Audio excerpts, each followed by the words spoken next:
The IT trend in 2019. We're almost on the eve of 2018 and supposed to welcome 2019. As an IT enthusiast, we always think about the upcoming trends. What is your idea? In my point of view, the most trending will be machine learning (ML) and artificial intelligence (AI). In addition to this, the enterprises will also try to adopt hybrid digital strategy to replace unified digital strategy. Big flow of information. Of course, there will be a challenge and surprise to human wisdom, as it also tends to get information on historical incidents and make a decision based on his wisdom. The combination of ML and AI will provide a new vistas to human wisdom as well, in positive way.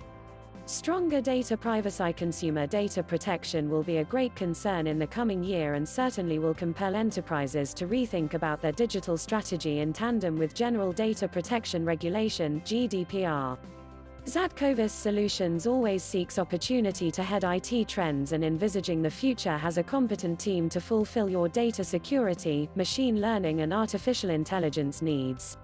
Zadkovis Solutions Private Limited.